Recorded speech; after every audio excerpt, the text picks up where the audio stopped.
Thank you very much. I'd like to start by recognising the traditional owners on the land on which we meet today, and also the lands on which the work of this presentation has taken place. The National Museum of Australia is located on the lands of the Ngunnawal and Ngambri people, and I'd like to pay my respects to their elders past and present, and extend that respect to any First Nation peoples here today. I'd also like to acknowledge the co-author of this paper, Asti Sharing, who has been instrumental in developing and implementing a changeable vision, framework and team at the museum, alongside our collaborators in the curatorial collection care teams. The National Museum of Australia opened its doors over 20 years ago, and at the heart of the collection is the National Historic Collection, comprised of over 250,000 objects. These objects range from a functioning paddle steamer to an increasingly expansive range of born digital collections. Together, these objects tell the social, political and cultural narratives of Australia. These stories are layered, complex and relational, requiring a range of voices, experiences and renewed activations to share the many viewpoints they represent. To the museum, we welcome over 600,000 visitors per year to our permanent galleries, and in the millions for blockbuster displays. To our online platform, this figure reaches over 5.4 million visitors per year. And while there are high visitation rates online, survey data from the National Museum of Australia's Digital Master Plan, completed in 2023, suggested that this type of engagement often lacked depth, with content brief, disjointed and difficult to navigate. This has been further complicated by a lack of streamlined archival practices and expertise to make the creative content produced by the museum and collaborators more widely accessible. As a part of the NMA's multi-year digital transformation initiative, which articulates a decade-long vision to advance digital capabilities and experiences across the organisation, 3 focus areas were identified, and these include enhancing digital experiences at the museum, activating our collections, and modernising the infrastructure required to sustainably support these actions. To deliver on some of these initiatives, a changeable and digital team was embedded within the museum's collection data and digitisation business unit, and this was just 10 months ago. The changeable and digital team sits alongside our systems platform experts, such as our CMS, DAMS and Trusted Digital Repository, as well as the rights and permissions team. This is allowing us to holistically embrace a systems thinking approach where we can test and embed new processes that considers permissions, rights and consent practices for our communities. To practically explore and document our changeable collections, 10 case study categories were developed as examples to embed holistic modes of thinking, care and access that could eventually be scaled to entire classes of materials at the museum. These categories were designed to cross communities, creators, material types and practices to highlight thematic variation and similarities, expand documentation strategies, consider functionality and obsolescence, explore consent and intellectual property practices, as well as data relationality and a sustainable systems approach. I'll speak to 2 case studies from these categories that are very much still a pilot project for the museum. They're in very early prototyping stages, but hopefully they start to show you some of the changeable framework practically put into action in this 10 months.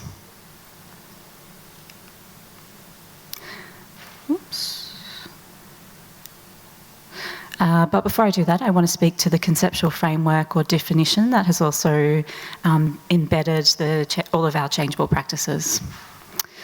In museums, collection care practices are slowly evolving from a traditional view that actions to mitigate change are geared towards arresting or attempting to halt it in order to maintain the structural, aesthetic integrity of the object. Theorists such as Hannah Holling, who have written about changeability for the time-based media context, suggest that changeability actually becomes a part of these complex, variable and dynamic time-based media works. As their hardware and software becomes obsolete, understanding their variability in versioning becomes crucial to their ongoing activation and access. Authenticity for these works exists in expanded ways to ensure the identity of the work remains throughout the variations it may embody. The changeable framework at the NMA expands the notion of changeability even further, recognising all objects as dynamic, variable and relational, and that change on a range of levels, be it material, social, political or cultural, is inherent to the object's ongoing meaning, value and significance. Viewing this change through a positive lens is allowing for wider collaboration and new ways to relate the collection as an interconnected meshwork between people, concepts, places, events, entities, and narratives. For instance, the story of communication in Australia is multifaceted and ancient.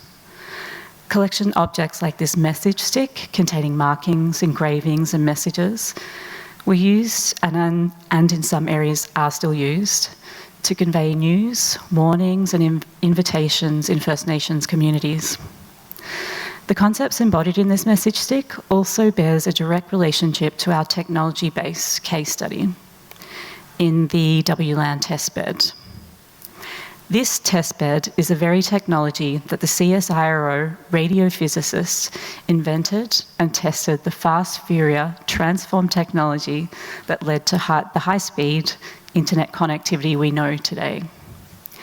This is one of Australia's most significant inventions and a collection highlight for the museum, having been displayed as the 101st object in a history of the world in 100 objects from the British Museum collection, which was displayed at the museum in 2016.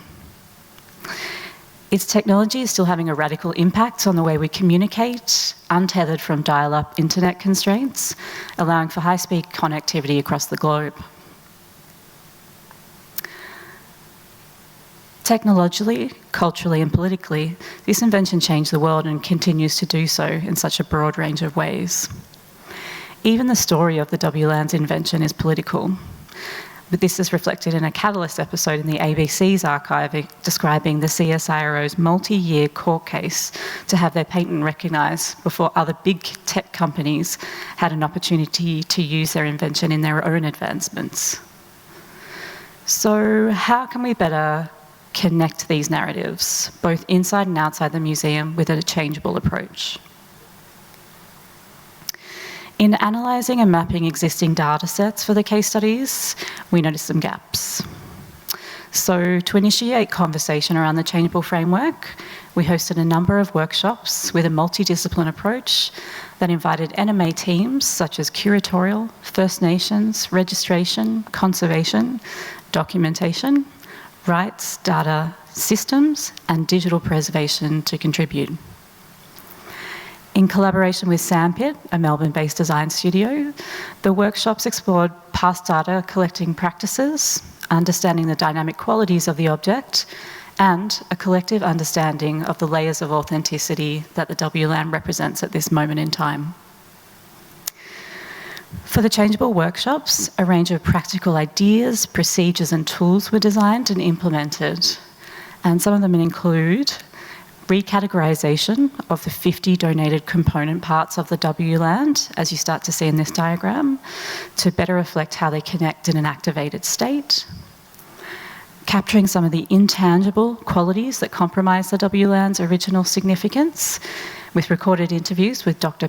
Terry Percival from the CSIRO, evaluating the available documentation to understand the object, its manuals, spares and peripherals, to create a shared knowledge base across our organisation, exploring significance given these new ideas, data models and understanding of variability. As one of the original inventors has said, it's not just the original hardware that's most of concern, it's the spare components, once thought replaceable, like the common 25 DIN pin connector, that are now obsolete. This requires the museum to reconceptualise how the WLAN can function now in the future, and has led us also to explore how the bespoke code created for the testbed can be preserved and accessed for future generations wanting to understand how it was created. As a practice-based tool, we also collaborated with Sandpit to create a digital animation to share internally at the NMA. This is a preview of the animation, capturing some of the high-level conversation points to emerge in the workshops, such as connectedness and data practices. Using the meshwork metaphor to demonstrate relationality, this tool will be used to further disseminate the changeable framework within the NMA once complete.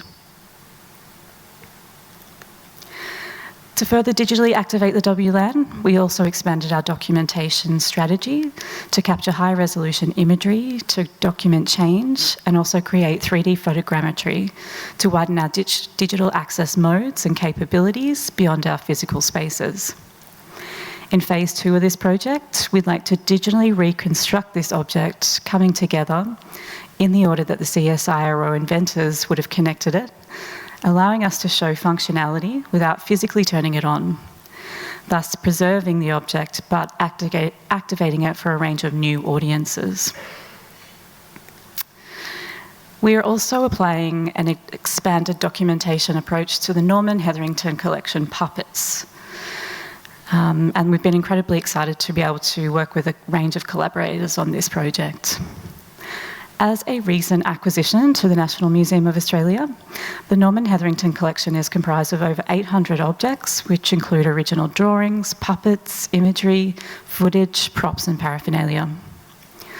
Although perhaps best known for his TV program in Australia, Mr. Squiggle and Friends, that spanned over 4 decades, Norman also created many other puppets and characters, some of which you see here in Dentist, Octopus and Punch and Judy, who have been carefully selected by Norman's grandson, Tom Hetherington, for this case study focus. Working closely with the Hetherington family, we've been privy to understanding what makes the characters unique, as well as their liveness.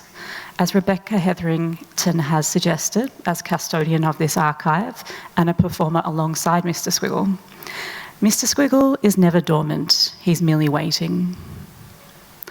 This intangible knowledge passed from Rebecca to the museum allows us to better understand the layers of authenticity in each puppet, and how best to capture other intangible qualities, such as movement and performativity, to faithfully represent them in our digital platforms.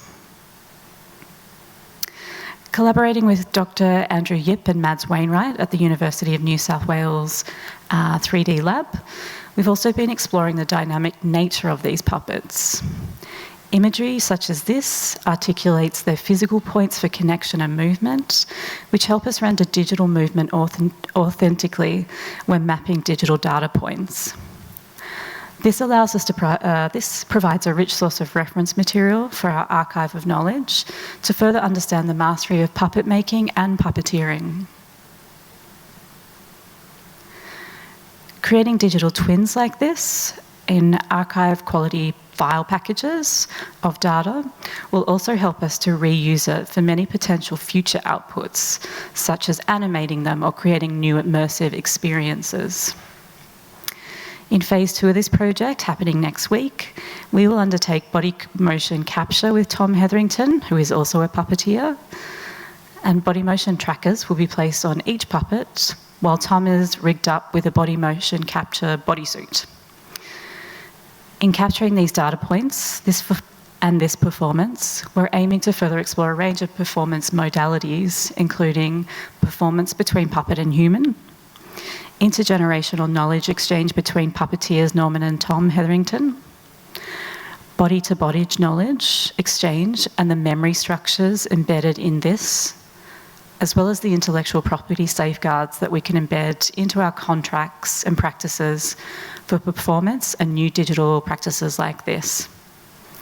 And we're also hoping to further explore these concepts and activate the Hetherington puppets in the future by looking at opportunities to compare these data models with archival footage of Norman Hetherington, comparing the range of knowledge transmitted between the Hetherington family members.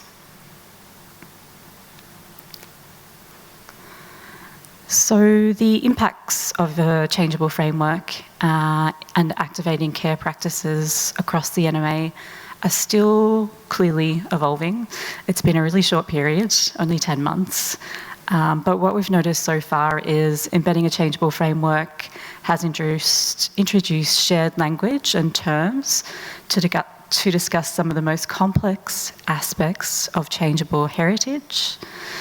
Implementation has been slow but enthusiastic, like technology take-up, where you have fast and slow adapters to embracing change. Iterative development and creative outputs really help to spark conversation and see challenges in different ways. Embedding preservation at the time of asset creation allows for sustainable development and practices. So we're not just using tech for tech's sake in these case studies, but really drawing out the interconnectedness and the themes that matter to our communities that represent them. So creating, activating and preserving dynamic collection objects is simply not possible without a range of expertise, generosity and passion. So a huge thank you for everyone for embracing this project and for listening today. Thank you.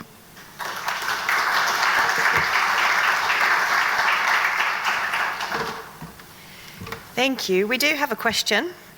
So the question is, can the software also reproduce the effects of the movement on the objects? E.g., could you see the fabric and threads moving with the... Oh, I need new glasses, by the way. With the handing of the digital object as you would in real life?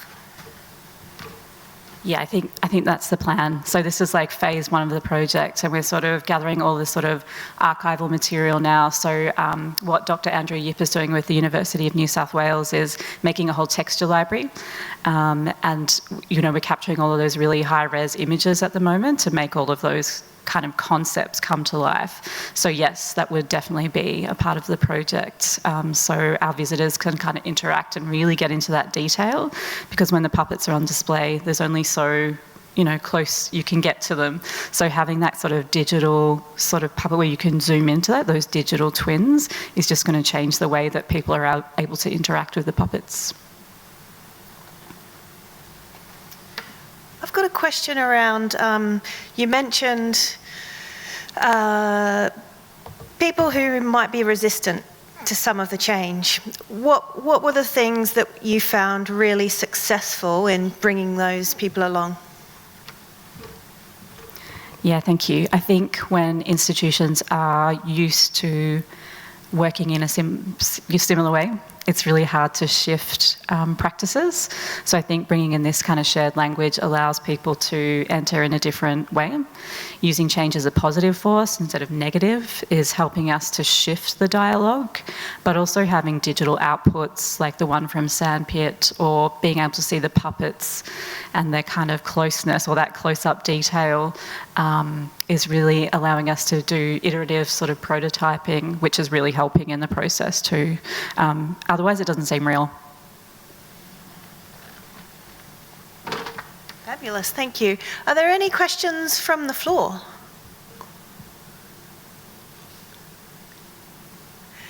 It's day 2 of conference afternoon. Understand. Yes. Do you mind coming to the mic? I can repeat you if you would prefer. Thanks, Nick.